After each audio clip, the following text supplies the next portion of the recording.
Ok, verkefni 2 er mjög einfalt. Það þarf bara að bæta við startnappi og stoppnappi. Ef við byrjum bara á stoppnappinum, kemur hann hérna náttúrulega inn í og við erum búin með S1, S2, þetta er S3 þá og við getum hérna, núna er tilvalið að nota hérna, spurja hérna hvaða númer er næst laust og forritið svarar S3. Hér á ekki var 1 og 2, þetta er sennilega 7 og 8, mjög óvenjuleg númer og það útskýrist seinna hvað sennilega það er. Og það komið, svo er það annar ræsinappur, hérna kemur hann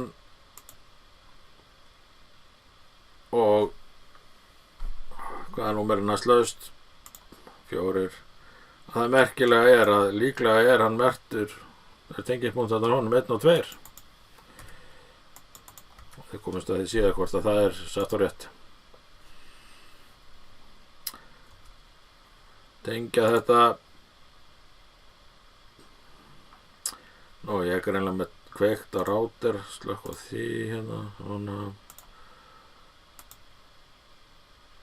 þetta er á langt uppi, Ctrl Z, byrja upp á nýtt, hingað og svo er annarkvæmt að þetta taka svona beygju hérna héðan og svona og svona niður hérna. Ég ætla að fara bara hérna beint í hérna hornið svona. Þá er þetta komið. Svo er bætist við annað gaumljós. Setjum það bara þetta beint fyrir ofan 8, sömu hæð og hitt. P2, það er væntanlega 1 og 2 númerinn á því. Tengja þetta.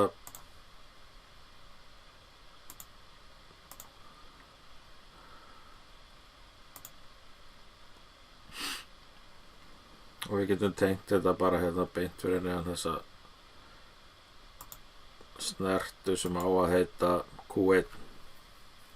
Getum sett aðra snertu þetta, en það er náttúrulega bara óþarfi.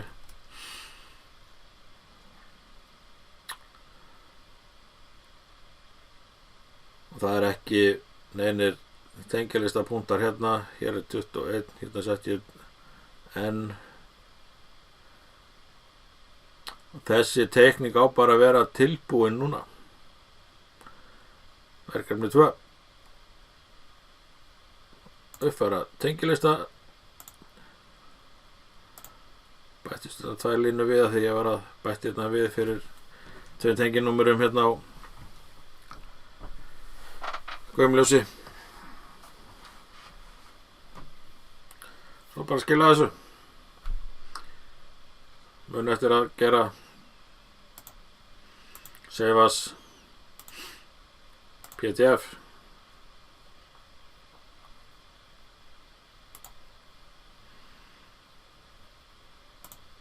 Allar blaðsíður tilbúið að skila. Það er hvað þetta er flott hjá mér.